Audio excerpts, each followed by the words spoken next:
Praise the lord. దేవునికి స్తోత్రం కలుగునుగాక. దేవుని బిడ్డలారా, ఉదయకాల సమయమున మీ అందరికీ నా శుభవందనాలు తెలియజేస్తున్నానండి. ప్రతి ఉదయకాలం నడిపింపబడుతున్న మా వాగ్దాన పరిచయాన్ని వీక్షిస్తూ ఆత్మీయంగా బలపడుతున్న మీ అందరిని బట్టి దేవుని స్తుతులు చెల్లిస్తున్నానండి. హల్లెలూయా. దేవుని బిడ్డలారా, ఈ వాగ్దానం వింటూ ఆత్మీయంగా బలపడుతున్న మీరు మీ ప్రార్థన అవసరాలు కూడా చాలామంది తెలియజేస్తున్నారు. వారందరి కొరకు భారంతో ప్రార్థిస్తున్నామండి. మరేమైనా ప్రార్థన అవసరాలు ఉంటే దయతో మాకు తెలియజేయండి. మరి ఎక్కువగా భారంతో మీ అందరి కొరకు ప్రార్థిస్తాం. దేవుని బిడ్డలారా, అయితే ఉదయకాలం కూడా ఒక చక్కటి వాగ్దానం ద్వారా దేవుడు మనందరితో మాట్లాడిపోతున్నారు. ప్రతి ఒక్కరూ శ్రద్ధగా ప్రార్థనాపూర్వకంగా వినాలని ప్రభు పేరట తెలియజేస్తున్నానండి. ఆ వాగ్దాన వచనమును నేను చదువుతున్నాను. యెహెజ్కేలు గ్రంథము 11వ అధ్యాయము 19వ వచనాన్ని నేను చదువుతున్నానండి. వారు నా కట్టడలను నా విధులను అనుసరించి గైకొనినట్లు నేను వారి శరీరములలో నుండి రాతి గుండెను తీసివేసి వారికి మాంసపు గుండెను ఇచ్చి వారికి ఏక మనస్సు కలుగజేసి వారి యందు నూతన ఆత్మ పుట్టింతును. హల్లెలూయా, హల్లెలూయా. దేవుని బిడ్డలారా, దేవుడు ఇశ్రాయేలుతోనూ యూదులైన వారితోనూ ఆయన మాట్లాడుతూ ఉన్నారు.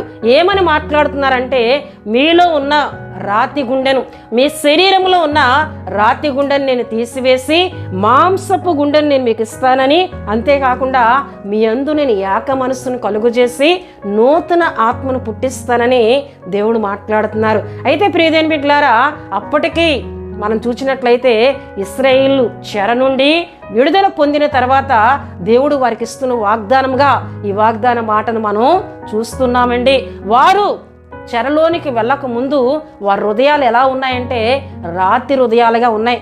ప్రవక్తుల ద్వారా దేవుడు ఎంత మాట్లాడినా దానికి చోటు ఇవ్వలేని హృదయాలుగా వారి హృదయాలు ఉన్నాయి. వారి హృదయాలు కఠిన హృదయాలుగా, రాతి హృదయాలుగా ఉంటూ దేవుని కట్టడాలను, దేవుని వాక్యమును, దేవుని మాటలను ప్రవక్తుల ద్వారా ఎంత గద్దించినా లోబడని హృదయాలుగా వారు ఉన్నట్లు దేవుని వాక్యంలో మనం చూస్తాం.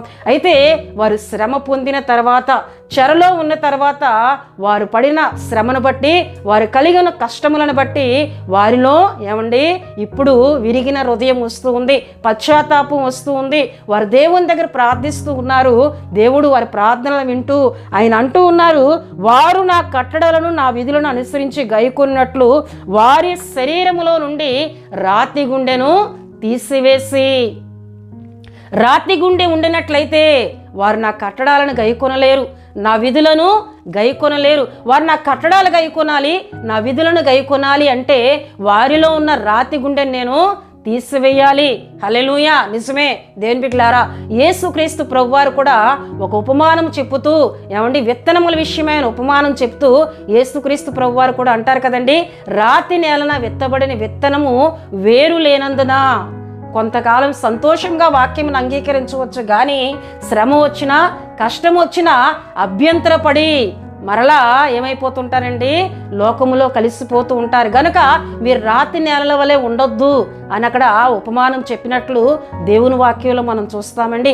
రాతి నేల, రాతి హృదయాలు, రాతి గుండె కలిగిన వారు దేవుని మాటలు వింటారు, కానీ అవి వారిలో ఫలించవు, వారిలో నాటబడవు. దేవుని బిడ్డలారా, గనుకనే ఇక్కడ దేవుడు అంటున్నారు, మీరు నా విధులు గైకొనాలి, నాకు కట్టడాలు గైకొనాలంటే మొదట మీలో నుండి తీసివేయవలసింది రాతి గుండెను.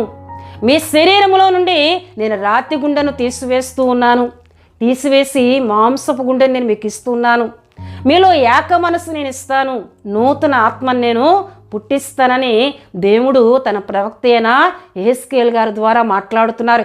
ఇదే మాట ప్రియదేవుని బిడ్డలారా, ఇర్మియా ప్రవక్త ద్వారా కూడా దేవుడు మాట్లాడినట్లు దేవుని బిడ్డలారా ఇర్మియా గ్రంథము 26వ అధ్యాయంలో మనం చూస్తూ ఉంటాం. దేవుని బిడ్డలారా, తన ప్రజలతో దేవుడు ప్రవక్తల ద్వారా ఆయన మాట్లాడుతున్నారు. రాతి గుండెను తీసివేస్తాను, మాంసపు హృదయం మీ అందు ఏర్పడితే అప్పుడు నా మాటలు మీలో నిలుస్తాయి, అప్పుడు మీరు నా కట్టడాలు గైకుంటారు, నా విధులు మీరు గైకుంటారు అని దేవుడు మాట్లాడినట్లు ఇక్కడ దేవుని వాక్యంలో మనం చూస్తున్నామండి. హల్లెలూయా.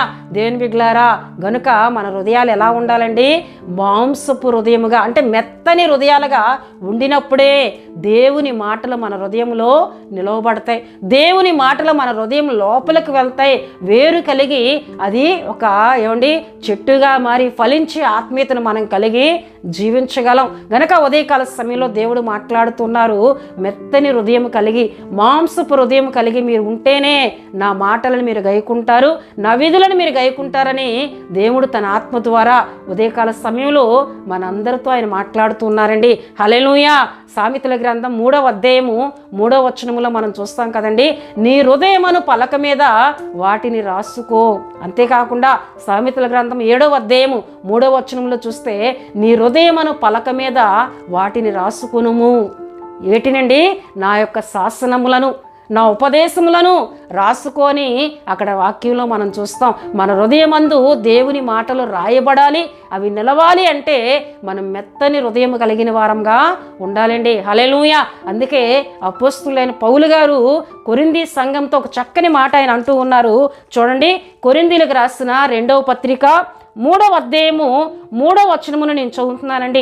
రాతి పలకల మీద గాని సితారోతో గాని రాయబడక మెత్తని హృదయములను పలకల మీద జీవము గల దేవుని ఆత్మతో మా పరిచర్య మూలంగా రాయబడిన క్రీస్తు పత్రికై ఉన్నారని మీరు తేటపరుచున్నారు.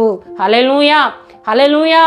మేము చెప్పబడుతున్న మాటలు, మా ద్వారా జరుగుతున్న పరిచర్య ఏ విధంగా అటండి, రాతి పలకల మీద కాక సిరాతో కాక మెత్తని హృదయములు అను పలక మీద జీవము గల దేవుని ఆత్మతో మా పరిచర్య మూలముగా రాయబడిన క్రీస్తు పత్రికై ఉన్నారని మీరు తేటపరచబడుచున్నారు. హల్లెలూయా.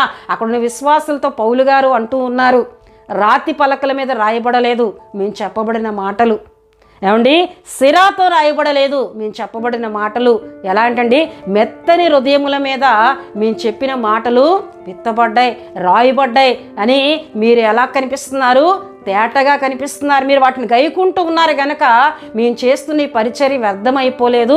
మీ హృదయములో దేవుని మాటలు, హృదయం అనే పలక మీద, మెత్తని హృదయముల మీద దేవుని మాటలు రాయబడి ఉన్నాయని ఇక్కడ పౌలు గారు చెప్తూ ఉన్నారండి. హల్లెలూయా, హల్లెలూయా. గనుక ప్రియ దేవుని బిడ్డలారా, దేవుని మాటలు ఎక్కడ రాయబడాలండి? మన హృదయములో రాయబడాలి. హృదయం అనే పలకల మీద మన దేవుని మాటలు రాయబడాలి. ఎప్పుడు రాయబడతాయి అంటే మెత్తని హృదయాలుగా, మాంసపు హృదయాలుగా, విరిగి నలిగిన హృదయాలుగా మన హృదయం ఉన్నప్పుడు ఆయన మాటలు మన హృదయంలో రాయబడతాయి. మన హృదయంలో దేవుని మాటలు ఉండినట్లయితే దుష్టుడు మనలను ముట్టలేడండి. ఏ హృదయములు అయితే దేవుని మాటల చేత నింపబడి, దేవుని మాటలతో హృదయాలు నింపబడి ఉంటాయో వారి యొద్దకు అపవాది కానీ దుష్టుడు కానీ రాలేడు.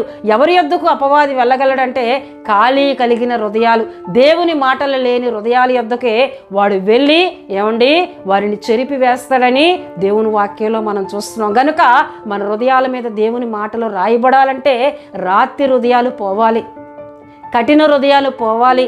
అవి ఎవరు తీసివేస్తానంటున్నారు? దేవుడు తీసివేస్తానంటున్నారండి. రాతి గుండెను మీలో నుండి తీసివేసి మాంసపు హృదయాన్ని నేను మీకు ఇస్తాను, ఏక మనస్సును మీలో కలుగు చేస్తాను అంటే అక్కడ వారిలో ఏక మనస్సు లేదు. రాతి హృదయాలు కలిగి ఒకరి మీద ఒకరికి పగ, కక్షలు, పంతాలతో ఉన్నారు. గనుక మీలో రాతి హృదయాలు, కఠినత్వాలు, పగను, కక్షను వీటన్నిటిని నేను తీసివేసి మీలో ఏక మనస్సును, ఏక భావమును నేను కలుగు చేసి నూతనమైన ఆత్మను మీ అందు నేను పుట్టించబోతున్నానని దేవుడు తన బిడ్డలతో, తన ప్రజలతో మాట్లాడినట్లు ఈ వాగ్దాన మాటలను మనం చూస్తున్నాం. ప్రియదేవుని బిడ్డలారా, ఆనాడే కాదు ఈనాడు తను విశ్వసించిన మనందరితో ఆయన మాట్లాడుతున్నారు. రాతి హృదయాలు తీసివేసుకొని మాంసపు హృదయాలు గలవారై మీ హృదయమందు నా మాటలను మీరు రాసుకోండి, మీ హృదయంలో నా మాటలు నిలిచి ఉండి మీరు ఏది అడిగినా నేను ఇస్తానని యోహాను సువార్త 15వ అధ్యాయము 7వ వచనములో మనం చూస్తాం. నాయందు మీ యందు నా మాటలను మీరు నాయందు నిలిచి ఉంటే మీకు ఏది ఇష్టమో నేను ఇస్తానని. మనలో ఆయన మాటలు ఎప్పుడు నిలవబడతాయంటే రాతి హృదయం లేనప్పుడే, మెత్తని హృదయం కలిగిన వారంగా మనం ఉన్నప్పుడే ఆయన మాటలు మనలో నిలుస్తాయి. మనం ఏది అడిగినా ఆయన ఇస్తానని చక్కటి వాక్యం ద్వారా, చక్కటి మాటల ద్వారా ఆయన మాట్లాడుతూ ఉన్నారండి. హల్లెలూయా. గనుక ప్రియదేవుని బిడ్డలారా, ఈ వాగ్దాన మాటలను ముగిస్తూ ఉన్నాను. రాతి గుండెను తీసివేసే దేవుడు మాంసపు గుండెను మనకి ఇచ్చి మనలో నూతనమైన ఆత్మను పుట్టించి ఆయన కట్టడాలు గైకునేవారిగా, ఆయన విధులను గైకునేవారిగా చేసే గొప్ప దేవునిగా ఆయన ఉన్నారు కనుక ఈ ఉదయకాల సమయంలో మళ్ళీ మనం ఆయనకు సమర్పించుకొని, ఒకవేళ ఎవరి ఎందైనా రాత్రి హృదయం ఉండి దేవుని మాటలు నిలవలేని హృదయాలుగా ఉండినట్లయితే ఇప్పుడే ఉదయకాలం అందే యేసయ్యా నాలోన రాతి గుండెని తీసివేసి మాంసపు గుండె నువ్వునైనా నూతనమైన ఆత్మ నాలో పుట్టించునైనా, నా కుటుంబంలో ఏకత్వం దయచే, ఏకభావం దయచే అని ఎవరైతే ప్రార్థిస్తారో వారి ఎడల ఈ వాగ్దానం నెరవేర్చడానికి ఆయన ఇష్టపడుతూ ఉన్నారు కనుక ఈ మాటలను నమ్ముదాం. ఈ వాగ్దానం మీద విశ్వాసం ఉంచి దేవుని ద్వారా వచ్చే ప్రతి దీవెన పొందుకుందాం. దేవుడి వాగ్దాన మాటలను దీవించునుగాక. ఆమేన్. దేవుని బిడ్డలారా, ఈ వాగ్దానం విన్నా మీ అందరి కొరకు నేను ప్రార్థిస్తున్నాను. ప్రతి ఒక్కరూ కండ్లు మూసుకొని తల వంచి ప్రార్థనలో నాతో ఏకీభించాలని ప్రభు పేరట తెలియజేస్తున్నానండి. మహాపరిశుద్ధుడా, ప్రేమ కలిగిన తండ్రి, కృప కలిగిన యేసయ్య, మీకు స్తుతులు చెల్లిస్తున్నాను నాయన. పరిశుద్ధాత్మదేవా నీకు స్తోత్రాలు. ఉదయకాలం చక్కటి మాటల ద్వారా మా అందరితో మీరు మాట్లాడారు, మీ స్తుతులు చెల్లిస్తున్నాను. నిజమే, రాతి గుండెను తీసివేసే దేవుడు, మాంసపు గుండెని ఇచ్చే దేవుడు, ఏకత్వమును ఏకభావమును కలుగు చేసే దేవుడు, నూతన ఆత్మను పుట్టించి మరలా నీ కట్టడాలు గైకునే వారిగా అయా నీ ప్రజలైన ఇశ్రాయేలును మీరు చేశారు ప్రభు, నీకు వందనాలు. అట్టి రీతిగా చేస్తానని ఉదయకాలం చక్కటి వాగ్దానం ద్వారా మా అందరితో మీరు మాట్లాడుతూ ఉన్నారు. పరిశుద్ధుడానికి స్తుతులు చెల్లిస్తున్నాను నాయన. ఈ వాగ్దాన మాటలు విన్నా వీళ్ళందరినీ మీరు ఆశీర్వదించండి. ఈ వాగ్దానం ప్రతి ఒక్కరూ స్వతంత్రించుకొని ఈ వాగ్దానంలో ఉన్న ప్రతి దీవెన, ప్రతి ఆశీర్వాదం పొందుకునే కృపనిమ్మని ప్రార్థిస్తున్నాను నాయన. నీకు వందనాలు. ఈ దినం ఉదయకాలం మొదలుకొని ప్రభా దినమంతా మీ కృప, మీ కాపుదల, మీ సంరక్షణ, మీ తోడు నిబిడలందరికీ దయచేయమని, ఎవరైనా బలహీనలుగా ఉన్నట్లయితే ముట్టి స్వస్థపరచండి అయ్యా.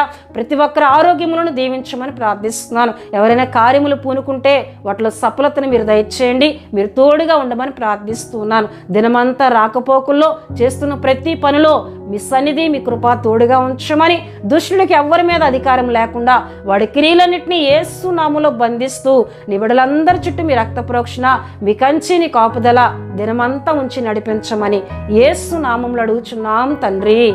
ఆమేన్. యేసు రక్తమే జయం, ప్రభు యేసు రక్తమే జయం. ప్రభు యేసు రక్తం సంపూర్ణమైనది, అపవాది క్రియలకనంత నాశనం కలుగునుగాక. ఆమేన్, ఆమేన్, ఆమేన్. ప్రభు మిమ్ములను, మీ కుటుంబములను దీవించునుగాక. ఆమేన్.